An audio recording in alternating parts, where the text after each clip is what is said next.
From Drago being far smarter than anyone gives him credit for, to Astrid not existing in the original books at all, today we're breaking down 10 things you never knew about How to Train Your Dragon. But first, if you love Toothless, drop a dragon emoji. And if you're a fan of Hiccup, make sure to hit that subscribe button. Number 1. 3 things that make Drago terrifying. Drago Bloodfist might be the most underrated villain in animation, and these 3 moments prove it. He smiles. After Stoic sacrifices himself to save Hiccup from a mind-controlled Toothless, watch Drago's face. He looks back, and he smiles at what he's just seen. And then he does something worse. He originally wanted Hiccup dead, and he changes his mind. He leaves him alive on purpose, because he wants Hiccup to carry the exact pain Drago carried as a boy when dragons took his family. He isn't sparing him, he's sentencing him. He learns instantly. When Drago takes Toothless, he figures out how to fly him almost immediately using Hiccup's own tail device. Think about that. Hiccup spent years developing that mechanism and weeks learning to fly with it. Drago needed one look. That's not brute strength. That's a frighteningly fast mind. He sacrifices his own men. When the Bewilderbeast erupts out of the water, it destroys a huge number of Drago's own ships. That wasn't an accident. He deliberately positioned those ships directly above his dragon to hide the air bubbles rising to the surface, knowing full well they'd be obliterated the second it surfaced. He traded his own fleet and crew for a few seconds of surprise and never blinked. Number 2. Every dragon was animated from a real animal. Did you know each dragon in the first movie was built out of a real animal? Because of budget limits, the animators obviously couldn't film real dragons for reference, so they went the other way. They studied actual animals and gave every rideable dragon a distinct personality out of them. The Gronkle got the mannerisms of a bulldog and flies like a bumblebee. That pairing isn't random either. Both a bumblebee and a Gronkle have a wing-to-body ratio that technically makes flying look impossible. The hideous Zippleback was modeled on snakes and weasels, which is exactly why it moves so twitchy and chaotic. The monstrous Nightmare moves like a lion, with the fire acting as its mane. The deadly Natter behaves like a chicken, and then flares its tail spikes like a peacock. And Toothless? Everyone notices the cat and dog behavior, but watch him before Hiccup tames him. In those early scenes, he isn't a house cat at all. He moves like a panther, low, silent, and genuinely dangerous. They changed his reference animal as he changed as a character. Number 3. Was Toothless already an alpha in the first movie? In the second film, Toothless becomes the new alpha after defeating the Bewilderbeast to protect Hiccup. That's presented as the moment he earns it. But what if he already was one? Here's the case. In the live-action version, the Red Death is referred to as an alpha as well, but unlike the Bewilderbeast, she doesn't control dragons with her mind. She controls them with fear, forcing them to raid Burke and bring food back to her or die. Every dragon obeys, except one. Watch the raid carefully.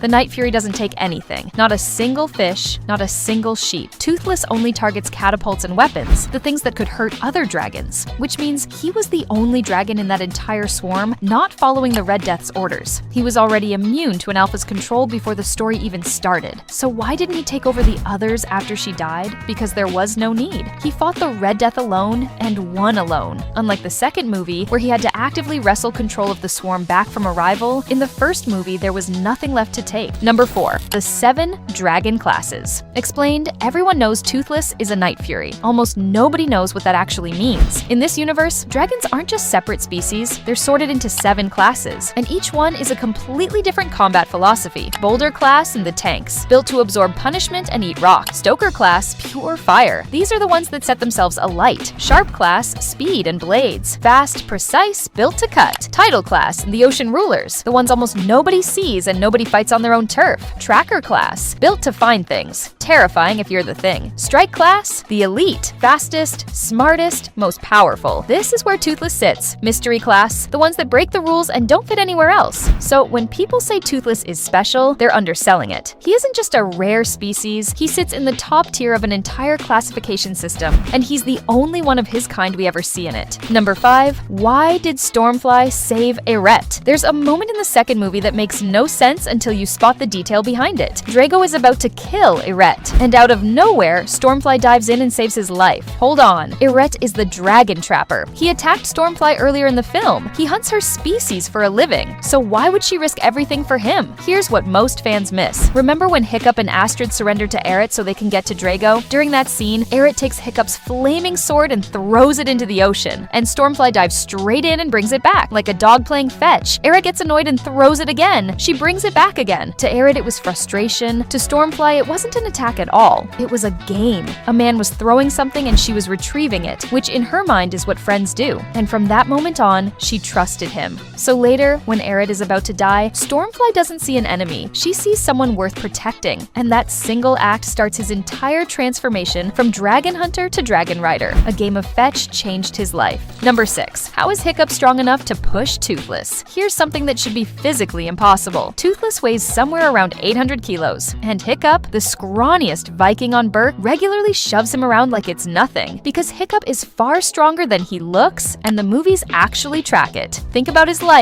While everyone else is out fighting dragons, Hiccup spends his days in the forge as a blacksmith, hammering metal, hauling iron, working a fire. That's not a weak man's job. That's years of functional strength nobody in the village ever bothered to notice. And once you're looking for it, you'll catch him lifting and moving things he realistically shouldn't be able to handle alone. But the clearest proof is a direct comparison. In the third movie, Toothless jumps up onto him, full weight, no warning, and Hiccup doesn't go down. He braces, steadies himself, and pushes Toothless back. He couldn't do that in the second movie. Same character, same dragon, different outcome. He never looked like a Viking. By the end, he'd quietly become one. Number 7. Cloudjumper is stronger than you think. Cloudjumper looks gentle. He is not. Start with the wings. Cloudjumper has 2 pairs, and the second pair only unfolds when he needs sudden speed. That X-shaped structure makes him one of the most agile flyers in the entire franchise. He can change direction in ways single-winged dragons physically can't. Then, the endurance. He spent 20 years partnered with Valka, and in that time, the two of them continuously rescued entire flocks of dragons. Not one dramatic rescue, 2 decades of them, then the fire. Cloudjumper can breathe fire continuously for a long stretch in enormous volume, long enough to reduce ships and large structures to ash, and he controls the range precisely, from a wide area blast down to a pinpoint strike on a single small target. That control is what turns raw power into a real weapon. And then the claws. He has 6 of them, distributed across both his wings and his legs, and they're extremely flexible. He used them to tear open a cage when rescuing Valka and Hiccup. He used them to help Valka with everyday tasks, and he used them very gently to play with Hiccup when Hiccup was still a baby on Berk. Same claws, completely different pressure. So is Cloudjumper one of the strongest dragons in the franchise? Number 8. Night Furies aren't extinct, and Grimmel lied. Everyone remembers Grimmel claiming he personally wiped out every Night Fury, and I think the guy was completely full of himself. Sure, he hunted a few, but wiping out an entire species? Come on, think about the scale of that claim. The Vikings of Berk spent hundreds of years actively hunting dragons, generations of it, an entire culture built around it, and they couldn't wipe out even the common species they fought every single day. And you want me to believe one man took down the most powerful dragon species ever? Here's the part that kills it completely. Long before Grimmel was even born, Hiccup's ancestors wrote in the Dragon Encyclopedia that they had barely ever seen a Night Fury and knew almost nothing about them. That entry predates Grimmel entirely. Night Furies were always rare, and their scarcity has nothing to do with him. And there's a reason for it. They don't survive in cold climates like Berk. Even Grimmel admitted they can't handle the cold. They live near volcanoes, where storms rage constantly, and their eggs only hatch at the edge of an active volcano, usually during a lightning storm. That environment keeps them almost impossible to find. So no, the Night Furies aren't extinct. They're just somewhere nobody's looking.